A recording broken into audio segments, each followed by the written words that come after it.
hello everyone at Backend Hello. Conf, and hi Belen, how are you? Hi, I'm super fine. You? Very good, very happy to be here. What have you been working on? What do you want to share with us that does not require backend at all? Yeah, during the last couple of years, I experimented a lot with something called WebVR, Yeah. and actually we can talk about what's called WebXR, which is virtual reality and augmented reality for the web. That's what WebXR stands for, which is like different web technologies and APIs that allows us to interact with different sensors that our devices have, Yeah. allows us to create interactive experiences and immersive experiences, what it's called, using a web browser, which is pretty cool, by the way. Wow. Yeah. And why did you want there? What drove you there? Yeah, so a couple of years ago, I think it was 3 years ago, I was doing my fellowship with Mozilla Foundation and on journalism. So what I was looking is that many journalists and many newsrooms were trying to get to virtual reality, but it was really hard to get there. So as a journalist, it was really hard to create even like a 360 view or a video that you can watch online. So what I tried to do was to create an environment for journalists and then every other people that don't know how to do software programming to actually create virtual reality scenes.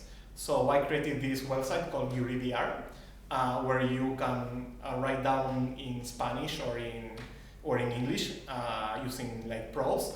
So you say, I want to have my environment to be in Mexico and I want this voiceover telling me that I'm super cool and a text to the right. So you write down everything in English and it tries to understand what you're trying to say. Wow. And show it to you in actual VR, so you can watch it on a headset. And for example, if I'm a journalist or someone that does not know anything about WebVR, so what hardware do I need to experience that? Sure, that's the cool thing about WebVR, is that it has the philosophy of the web from its beginning, which is one of the main pillars, which is progressive enhancement. So the idea is that you don't need like an Oculus or you don't need a really high-end device.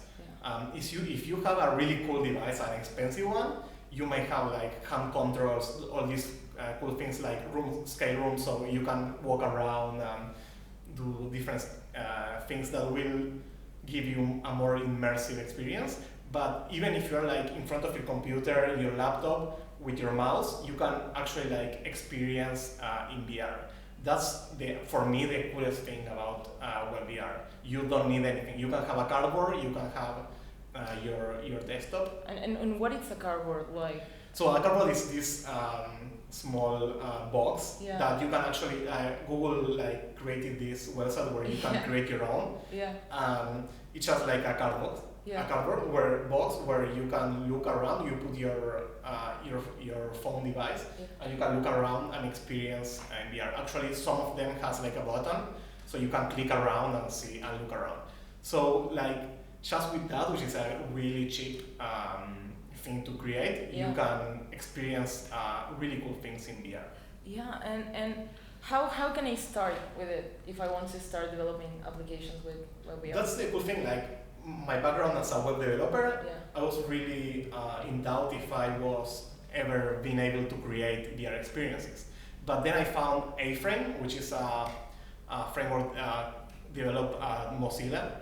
And also, like you can use Prisha. Yes, there are many frameworks, but I found A-Frame, and then I started writing HTML, and I saw like VR experiences. So as a web developer, you can actually like create experiences using HTML. So the barrier to start creating for a web developer is almost none. So you have, for example, in A-Frame, you have these tags, which is instead of having I don't know, like at the body, you have like a scene. So inside your scene, you have your planes, you have your geometries, like you have your spheres, you have your textures. So for someone like me that I never done anything in 3D before, it was really easy to start with. And the frameworks gives you like full coverage for the features of the cell phone, like moving around and Yeah, stuff that's like a cool that. thing. Like it takes everything from there. Like Do I need to know something like no, physics or? you don't know. Like I mean, for example, like if your device has hand controls, it Yeah. uses it. If you don't have it, it doesn't use it. Wow.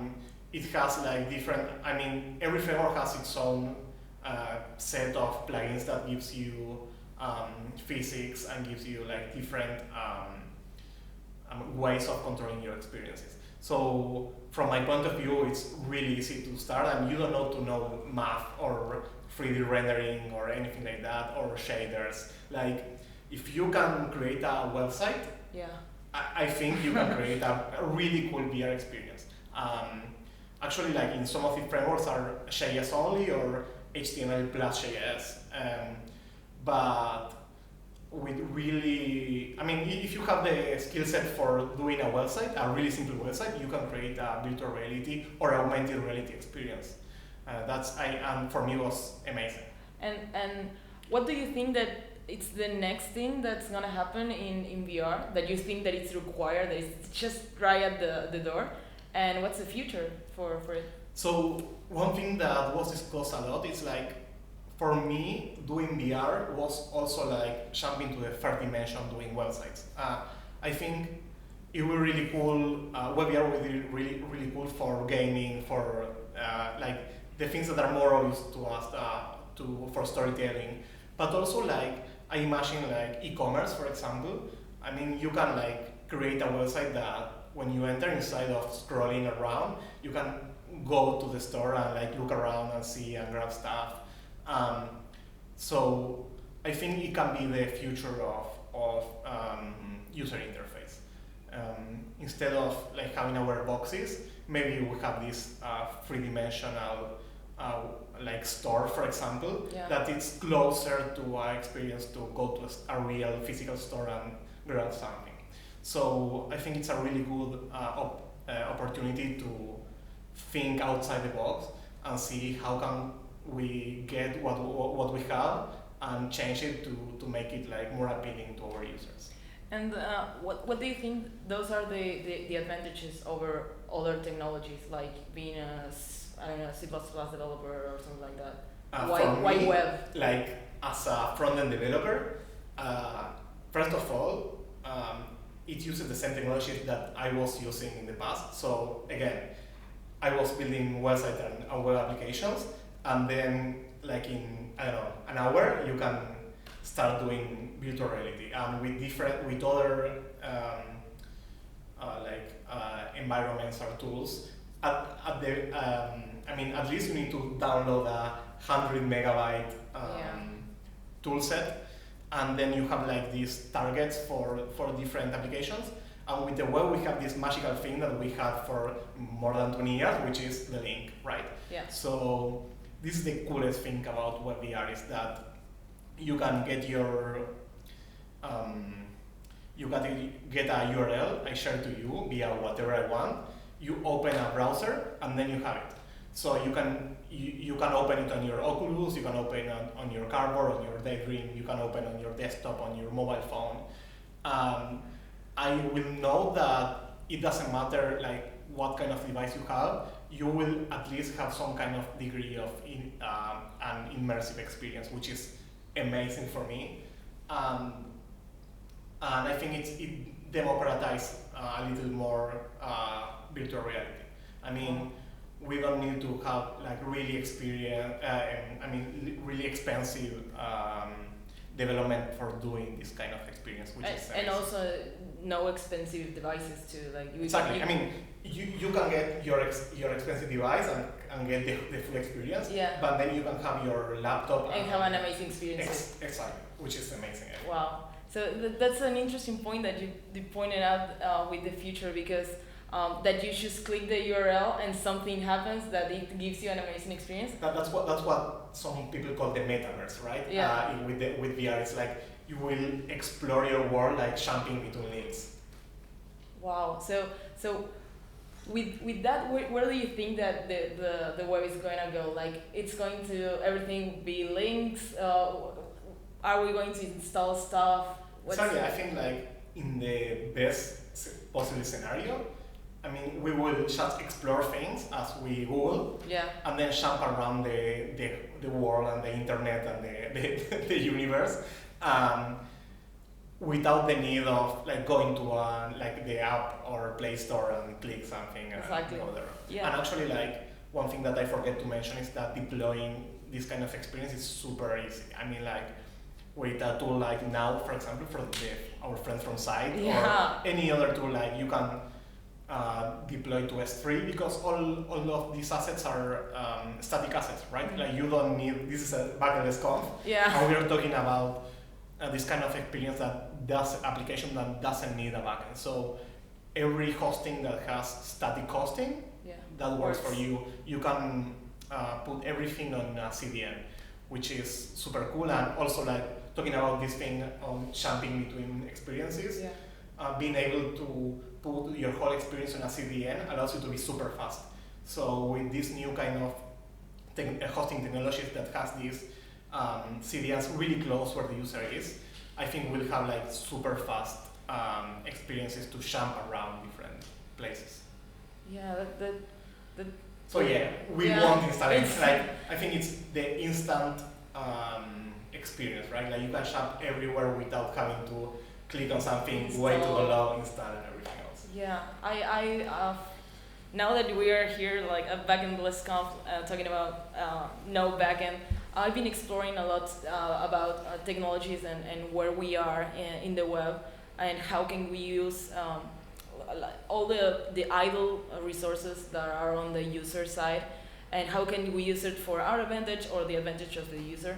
So it's super interesting to realize that we are finally at a point where everything is getting unlocked, and all the communities that are moving forward, the gaming community towards making better engines for moving stuff to the web, machine learning, moving stuff to the web. Everybody is going to the web. So I'm finally glad that that's finally happening, and yeah. So you told before to me that you were experimenting with WebAssembly, right? What's that about? I mean, I look around a couple of blog posts, but I don't know anything, so it would be really cool to know a little bit. It started all from pretty weird, because it was when I was working with the Coral project. I was a project from Mozilla, and now it's from Vox Media, but we get to interact with all those conversation boxes, and we found out that people really engage in the conversation, and we try to explore what happens if we put an agent there that it's not an actual person, and what happens there if we can build a person there that it's talking to this person and building threads and threads and like threads. Like AI Yes, and something like that. And so I started to really be interested, like you cannot verify the ID of the other person. And what is it about that this goes to a server and it comes back, and about all the delay and everything. And I started to think that if that could also be on the user side, so it could be like a complete it's really scary, because it could be a complete scam. Like the person that you think that you're talking to is actually something that it's being built in your machine with your resources that in your browser that you haven't accepted that to happen. So I got scared around that, and I started to dive into that, and I started to find out if that was possible somehow. So I crossed paths with WebAssembly and started to research on how can we use that idle computation power that the users have. So WebAssembly pretty much unlocks that. And it's, as you mentioned with VR, it allows a lot of people from different backgrounds to come to the web, from Rust, from C, C++, if you something that has a runtime like Python 2, they can come and they can run code at a byte at a low level. So you have all the performance, the interoperability, and there are a lot of features that could be. So for example, useful. I can do like a calculator in C++, and then it will go in my website. Yeah, that's the interesting part. Like most people think that this is going to wipe out JavaScript, and it's not. It's just a showing tool. Like there are things that JavaScript is not good, and it's fine. Like what, for example? Numbers, handling numbers, and the thing that makes the language so dynamic, and it's hard to predict, and that is hard on the browser. It's hard on everything because we cannot predict exactly where that's going to end, right? So you trying to push and leverage that level of computation towards a module that could operate at a lower level of the machine is really helpful, and it doesn't damage anyone. Like if it's better because I think JavaScript wasn't intended to handle NASA stuff, like high stuff that requires a high degree of computation. And which technologies are involved in this WebAssembly world? Yeah, so there are a lot of communities that push their own languages, and I think we kind of open to all, because this is something that, whether it's called WebAssembly or as it was AS, I cannot say it, but it's gonna happen whether we want it or not. So the technologies around that are pretty much Rust is super solid around that. C++ with and C with mscripting, we can it's something that is portable to the web, and there are a lot of live applications that are actually using it as we speak. So for example, Google Earth. There are a couple of examples with AutoCAD completely being ported to the web.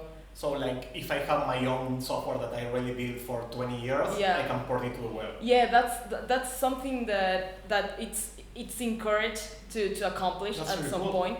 Yes, it's really cool, because it's weird that the web only could give us at some point only text, and it's also weird to think that the next generation of developers they might not even write more than one HTML. That is just the index HTML.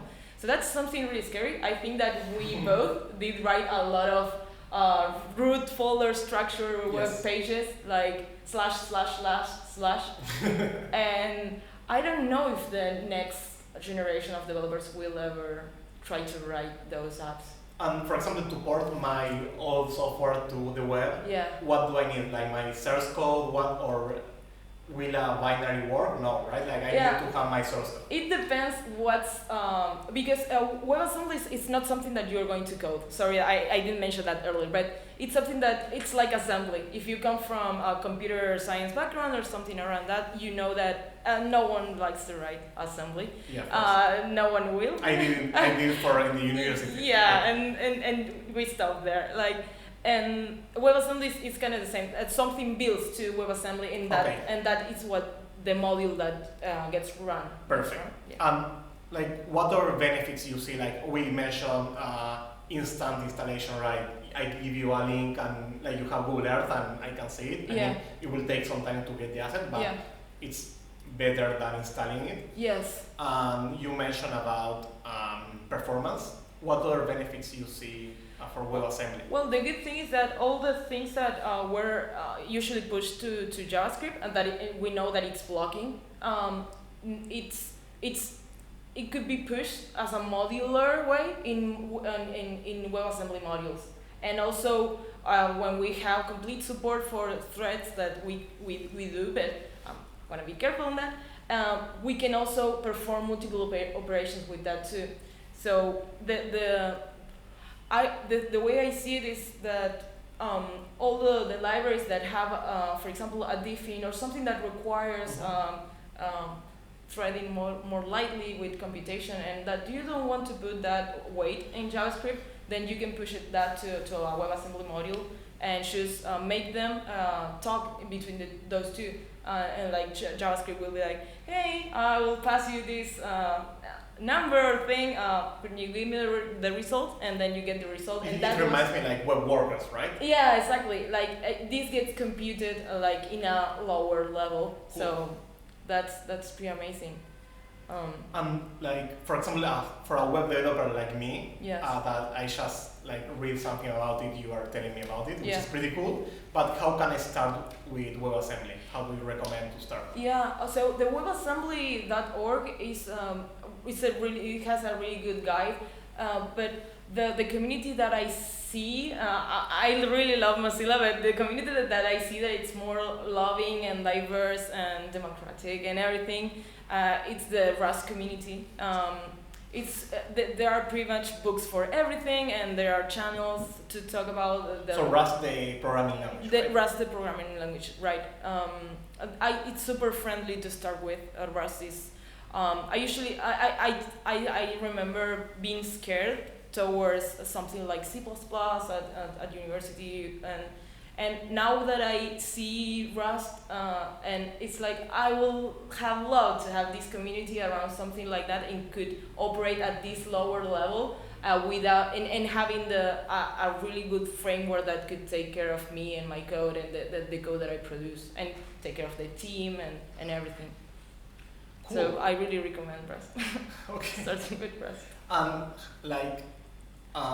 how can I work with WebAssembly? Do you recommend something like start with something like get code from other get some Rust code? For example, I don't write Rust. Should I start learning Rust or it depends. It depends the project that you want to build, because now really responding to the answer to the question. Sorry, if you want to just to show a text, then there's no reason for you to use WebAssembly there. So it will be slower. So you can just use the DOM or just plain HTML. But if it does get more complex than that, that we see more complex applications every now and then and everywhere, we tend to move towards that. So if you're just curious, then you can start on WebAssembly.org or just being the Rust community. That there are a lot of tutorials there too. Also, Lynn Clark's talks are amazing. Code cartoons is incredible. It's super helpful. So. And what about JavaScript? I mean, do I need to code in Rust or C++, or is there a benefit of doing WebAssembly with JavaScript? So the idea is that the browser runs both JavaScript and WebAssembly. So whether you write Rust or you write Python or your language of preferences, the idea is that you compile to this and that gets in the web. So basically those two need to interact with each other. Okay. If you are using both of them. So ideally you only ship JavaScript. If your app gets more complicated than that and you need a hand to lower level stuff, then you rely on WebAssembly and go towards that. Cool. And you talk about static type languages, you mentioned Rust, C++, and what about TypeScript? Yeah. So I've been taking a look at that, and there's something called assembly script. Because TypeScript is much more predictable than JavaScript, because you add types and therefore you can build something around that. You will be smarter about the kind of variables you get, right? Exactly. So there's something that builds to WebAssembly that it's called assembly script. I haven't tried that yet, but it looks really promising. So I pretty much feel like everything will be it's building into WebAssembly. And which kind of limitations you see in WebAssembly? I mean, I saw this project SQL.js, I think, this project that were built MySQL engine inside the browser. But what kind of limitation you see on the front end? Where are some scenarios where we're obligated to use a server? Yeah, well, that's curious, because it depends. I think if you require data and changing and managing a state that you need to rely on a server, then you will have to on a centralized server. Yeah, right? Exactly. I think there you will need to rely on something external. Or secrets, right? Your API keys or things like that. Yeah, I've been thinking about that a lot, because if you build completely an application in and you port it completely to the web in a future perspective, like the piracy could also get really affected too, because the DLL that someone used to download at some point, it kind of could be tokens and something that with both keys that Mm-hmm. it completely encrypted, that I logged in, so and changes every time. So also piracy could be affected. Interesting. And I think the level of security of the browser and how they handle our safety will increase. We will require a lot more from the browser than we receive nowadays. Also, I think that antivirus and stuff like that will kind of disappear and will get integrated into the browser, because the browser will be like the OS, right? Yeah, like the sandbox that really needs to stop it or prevent everything from happening and allow everything from happening.